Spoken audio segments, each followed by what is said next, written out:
Girl, I'm watching you from so far across the floor now, baby. What can I do? Well, roses are red and violets are blue. I'm gonna make sweet love to you. Well, hey, hey. Eeny, meeny, miny, moe. Come on, girl, let's start the show. Well, oh, wow. I've been watching you from so far across the floor now, baby. What can I do? Who sings that song? Let him sing it, damn it. Oh, I gotta make a quick stop off here at the old fifth wheeler. He got all the stuff out. He goes, the rest is yours. Whatever you want to do with it. Well, lucky me again.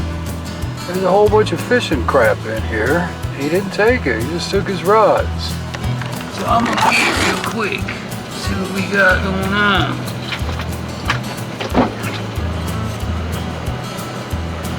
Well, might be something good in there.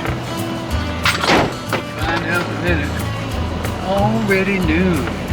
Clouds are building up for the rain. I need to get down here and start testing some of these things. Main thing I'm worried about is that rectifier. None of that was crossing my mind during the whole time with the solenoid, one clicking and or dead. And then it wasn't until I got the low voltage I cranked it up. And once everything started cooking again and had the old battery hooked up, the long cables hooked up, everything was working like it was supposed to work from day one. And I'm getting this incredible amount of voltage at idle. It's like up to 13.79. I was like, holy mackerel, man. You usually got to take it out and run the hell out of it to get it that high. So that's a little scary. Give it a little test. I think it's just a simple ohm test from what I remember when I first got this thing. Anyway, we'll get out here and see how freaking hot it is and all that crap. Alright, baby, let's see what goodies left for me. Yeah, we're getting... Oops, don't need that zipper. I don't even need this whole bag. So we got this little... Looks like a little panfish rigs. Cool, man, that'll go right in my panfish tackle box. Oh, look at here, catch any fish anywhere, anytime. That's cool. Uh-oh, looky here, baby. Oh yeah, I like this. Check this out, brand new. Ooh, Sedona 4000 FD. Yeah, me likey. Me likey. Oh yeah. Nice. Sweet. It's a nice reel. Shimano. Hot emphasis. Alright, let's see what else we got here. Oh, there's some lures in here. One little lure here. And there's still some down here in the boxes. Oh baby, guess what? My beloved rattle trap. There you go, nice little top water popper. The Enigma Smart Cast. Oh yeah, baby. God damn. Just what the doctor ordered. Uh-oh. Is this a lefty? Is that possible? Uh-oh. Big box, bunch of lures. That's what the doctor ordered. So More bobbers. 10-pound test, 45 yards. What's this right here? Panfish creatures. Little jigs. Little topwater popper. Here we go. Little jitterbug. The bait of champions. Fresh pack of worms, salted. Heavily salted. Crazy looking frogs. Ain't got no color on them though. Crazy. Stringer. Some bullet weights. Oh, another one in the box. Little Rapala. Shad wrap. Rattling suspending. Another one. Look at this little guy. F3 Rapala. Floating. Ooh, brand new, another topwater popper. Some more Uncle Buck's crazy needle spin stuff. Uh-oh. Looky here. Stone River gear. Wow. Brand new, like. Not anymore. Just like everything else, boy. Crab in Florida just falls apart. Boy, that's nice. Stainless. Uh-oh, uh-oh, uh-oh. Oh, man, I need a new fillet knife. It's time to clean my tackle boxes too, because they are a freaking mess. Oh, man. So, not a bad little haul there. So yeah, let me get the tank, the key, see where we're at here. So I'm gonna check the batteries. I've already done this in like 3 other videos. Coming down here, firing this thing up, make sure everything's still good. As you can see, it's the old battery, hooked up to the long cable. It should be 12.67, somewhere like that. 12.69. The newer Die-Hard, which is a good battery, still at 13, baby. I'm not going to do it this time, but I'll just show it again. To test these battery cells, somebody showed me this, told me this years ago, and I kind of forgot. And I'm like, do you go this way? Do you go, which way do you go? How do you go? So I did it like this.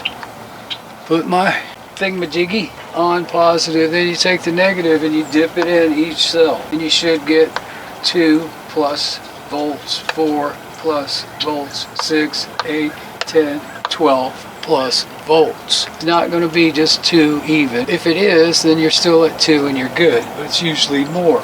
So when I tested that battery, 1 or 2 of these cells didn't come up past the mark. But if you take all of the readings I got and add it up, it still adds up to 12.676869. So, you know, it's 2 point whatever volts, 4 point whatever, 6 point whatever, 8 point whatever, 10 point whatever, 12 point. So if everything is 2 plus, 2 plus, 2 plus, over. Battery's good, the cells are good. And I had asked, Gary came down here, he's kind of new here, he's a mechanic for, I think it's Goodwill. He takes care of all those trucks that they drive around. And he ain't no dummy, certified mechanic. He said, yeah, that's how you do it. So I did get it right, but I had done it a couple of different times. But both times, both ways I did it, still had 2 cells that were under. They weren't that far under. Instead of being 2 point something volts, it was like 1 point, almost 2 volts. So they weren't in totally bad shape, but those are the ones that'll go first. And I brought the manual with me, and I had marked off where the rectifier test is. Let me see if I can find it real quick. It's not that big a deal. I think it's just a quick ohm test, if I remember correctly. So I might be able to do it real quick. I may have to unhook some stuff to do it. Alright, let me take a quick look at this rectifier crap here real quick. Yeah, see, you got your stator check and everything. Alternator output check. With the rectifier, disconnect the battery cables before proceeding with this check. Disconnect all rectifier leads from terminal board. You know, I'm not going to mess with it. I'll be standing here. I'm already dripping wet. I do it in the morning when it's cooler, maybe later on today after it rains, it'll cool off. Plus, let's see if this thing's gonna even, you know, it could fall right back into that mode, whatever mode it was in. Fuel, key, neutral.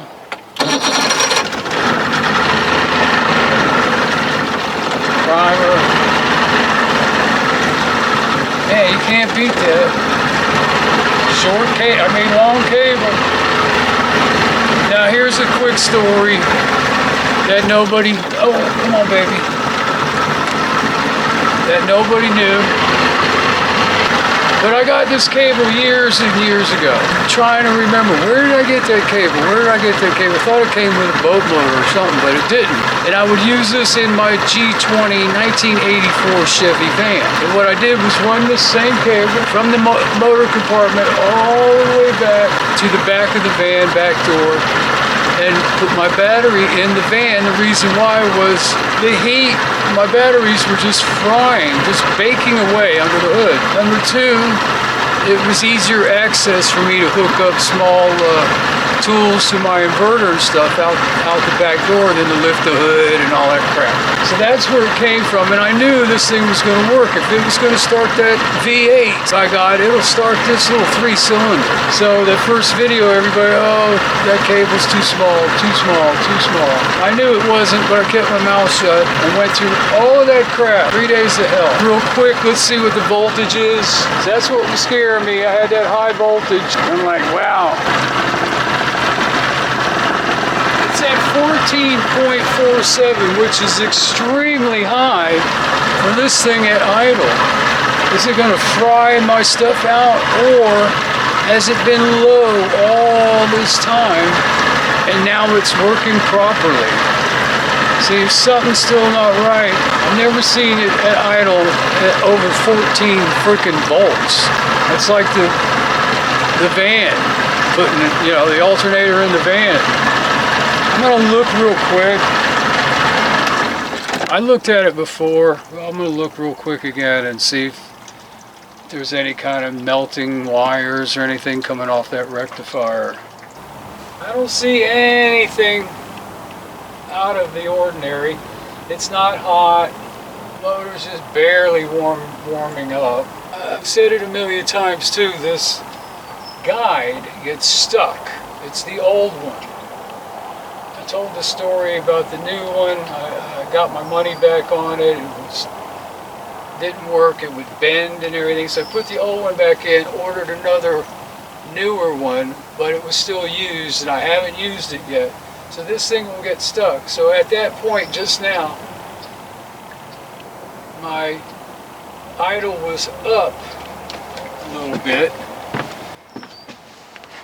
because it was stuck. Now let's see, I moved it back down. The roller is not touching the cam.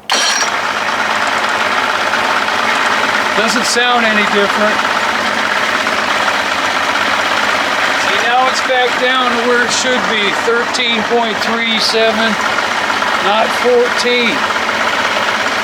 Because it was sticking. It's the hair.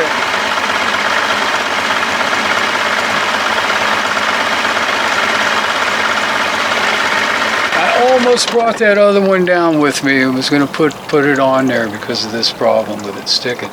But it's not that bad. It's not all the time. It's just, you never know when it's going to stick. And it's such a slight, you know, it's really not making a huge difference. But that was really high. Here, let's try something real quick. Now I'm at 13.25. See if I can recreate. See where it's stuck now? It's all the way back down. 13.57. Seems like it's right on the money. Now if I lift this handle up, slap it down, then it goes back down to pretty much normal idle. I made a liar out of me. It's up to 13.7. That's not something, that's where something weird is going on. Yeah, it's still hitting my roller.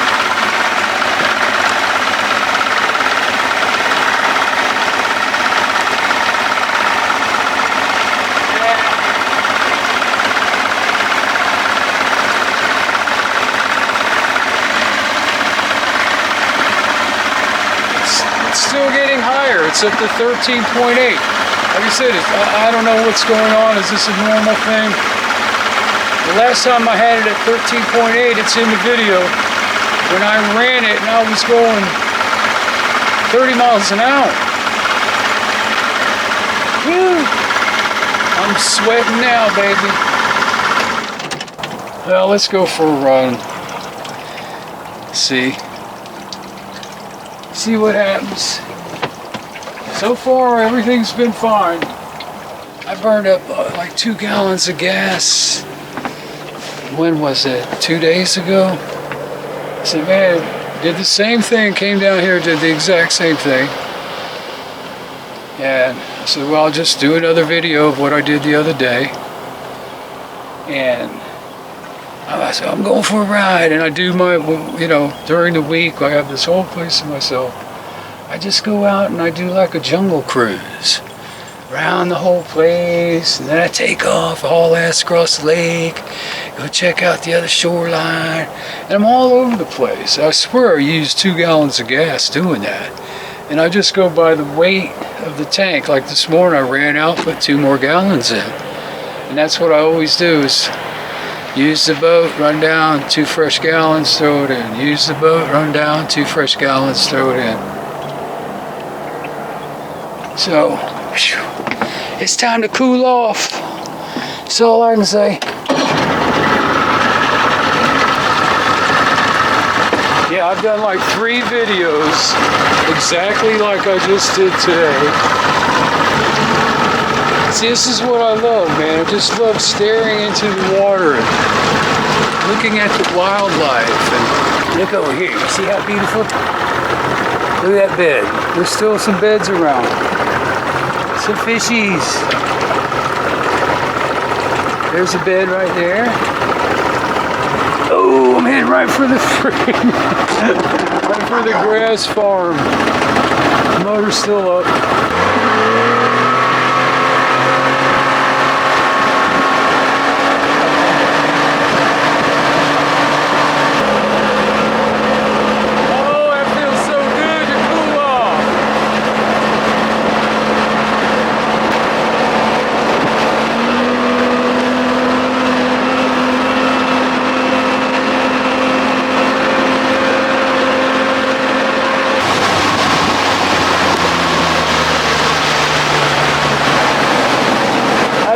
I'll just cruise this whole bank right up in there. I've done this video 10 times. There's a boat from the hurricanes. Nobody's ever come and got it. It looks like a kind of a big paddle boat, but it's not. I don't think it's a paddle boat though. Then you can see how you know, it's where everybody hangs out and parties. It's nice and shallow and hanging out here. And this is what I love to do, man. I have the whole place to myself. It's always nice and quiet. Then I cruise over to the little lake. The only problem with the little lake, it's nice scenery because of the nice houses. They all look like this over there, you know. Nice houses and stuff. But that lake is always brown, dirty water for some reason. This lake is pretty much always crystal clear. So this is my favorite thing to do, is just come out here, cruise around, look at the bottom, chase fish.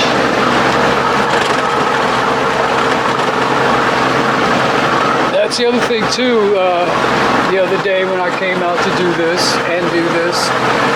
I'm in search of shiners. I haven't seen any shiners. I caught one the other day, big shiner, at the dock with the casting net finally.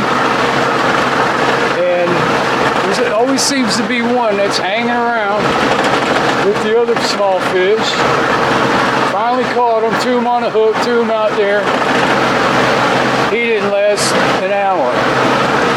Died on me. He had a big bite mark when I caught him in the net. Big bass had hit him. Big round jaw bite mark on him. I have tons of videos like that never make it to the YouTube channel. So wow, I just checked the voltage. I'm at 14.61, which is equivalent to my van or my RV. Never seen this thing up over 14 volts charging, and I'm at 1400 RPM on the dial here. So I don't know what's going on. Either something is not right or something is right. I didn't think these things put out that high of a voltage. Might be dragging some weeds. This thing starts to shudder a little bit. It's usually because it's got weeds on it. I mean, it's just freaking weed city everywhere you go. Trolling is definitely out of the question. So I think what I'm going to probably end up doing, battery-wise, I can either bring 2 of my big-ass batteries down here, or buy the other die-hard that matches that one.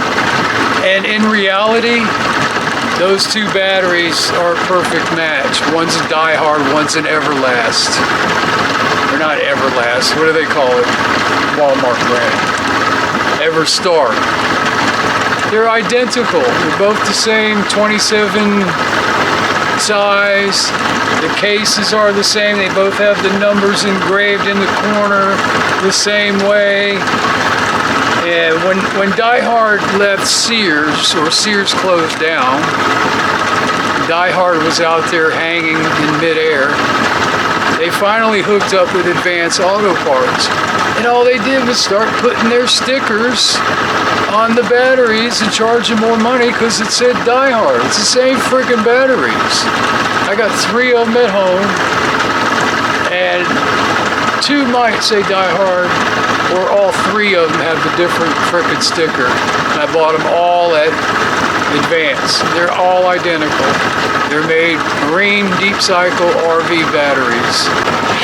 Well, I tell you too, I'm glad all this happened before I finished my floor, because I beat the hell out of it sliding these batteries all over the place.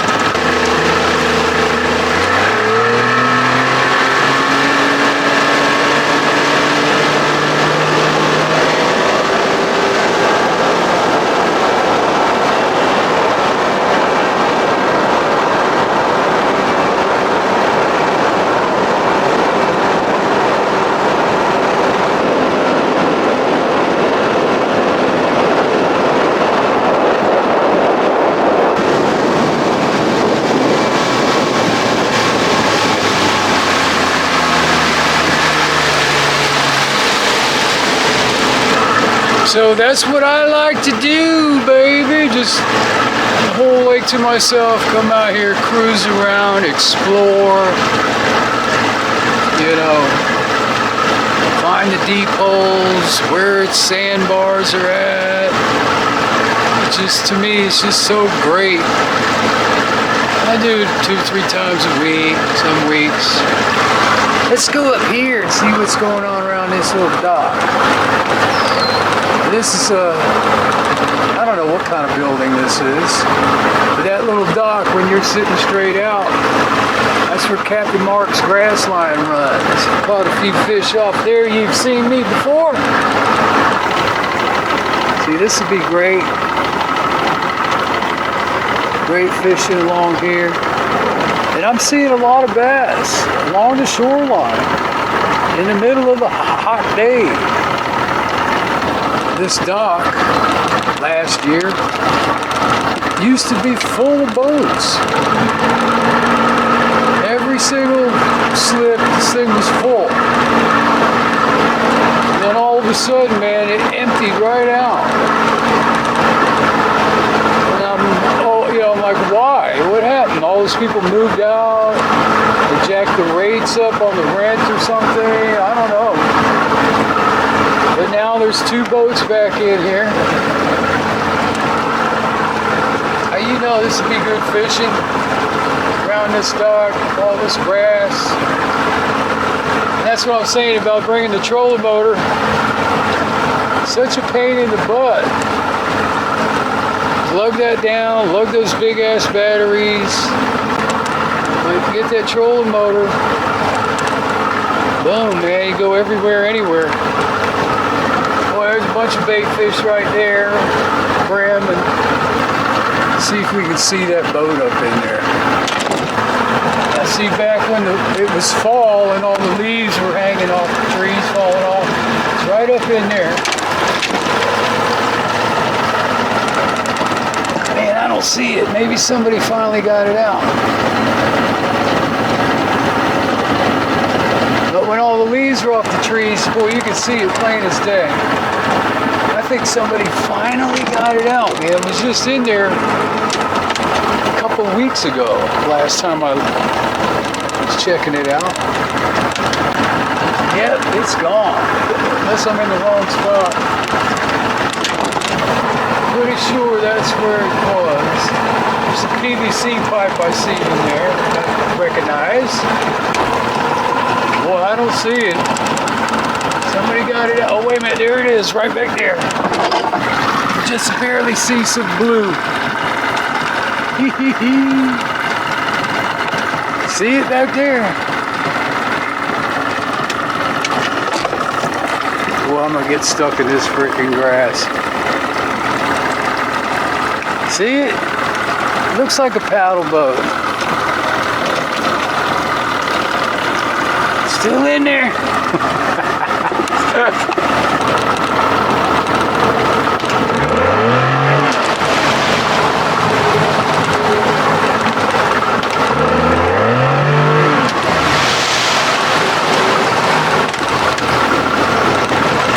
Let me check this prop.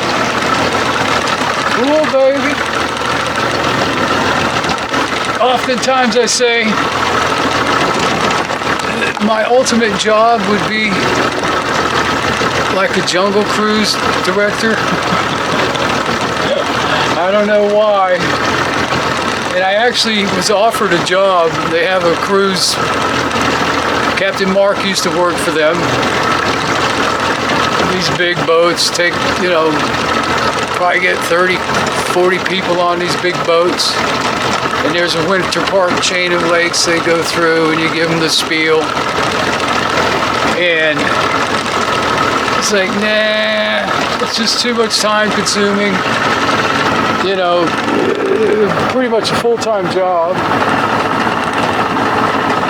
And the biggest problem I could see was the boats had no canopies. You were in that freaking blazing sun all day long. And I'm like, nah. Well, I can't ask for anything more on the way this motor's running. Knock on the wood, baby. Yes, I got wood right here. I mean, what happened? May never know. Something weird. Something weird. I knew it. Put it in there. Something weird is going on. So I'm back at the dock over here in the sandy area, and I decided everything is just running so nice. I can't complain. Don't know if it's going to stay that way, but we'll find out. Like I said, it's just, I don't want to start tearing wires out and everything right now. But what I am going to do, get out here and clean this baby. Holy mackerel, what a mess. Anyway, while I'm scrubbing away, you know, I'm still going over the events of what happened with this thing. And I said, I'm sure it's in the manual. I said, well, let me just grab the phone real quick and take a quick scan, look, whatever you want to call it. So I jump on. I said, what's the output voltage? Blah, blah, blah. Outboard motor, blah, blah, blah. And it says 14 to 15 volts is fine. Because I was starting to worry. I was hitting 14.6. I'm like, man, that's like the alternator in the van or in the RV. I didn't think these things were really supposed to put that much out. But it appears to be fine. So I'm not going to worry that it's overcharging now. It's not going over 15 volts. If it does, then I'll know something ain't right. But yeah, it's never been this high. So something has, it seems to have been wrong for a while, and I don't know how to explain it, but we'll just keep at it, my routine maintenance. I don't have a problem replacing crap. I'd rather replace it before it breaks down than go through all the bull crap of figuring out what's broke down and then replace it, So I'm happy about it. It's not overcharging. All right, back to scrubbing.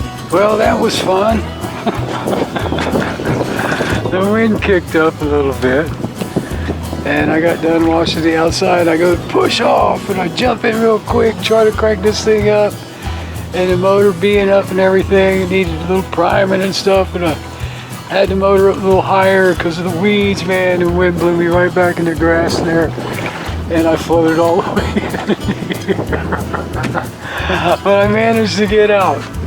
Holy mackerel, 50 pounds of freaking weeds on there. It's amazing how these things are so strong. But boy, you get a little bit of weeds on there, they're like, just want to die. It's crazy. Anyway, I'm gonna do this floor up real quick and get the hell out of here. Oh yeah, baby.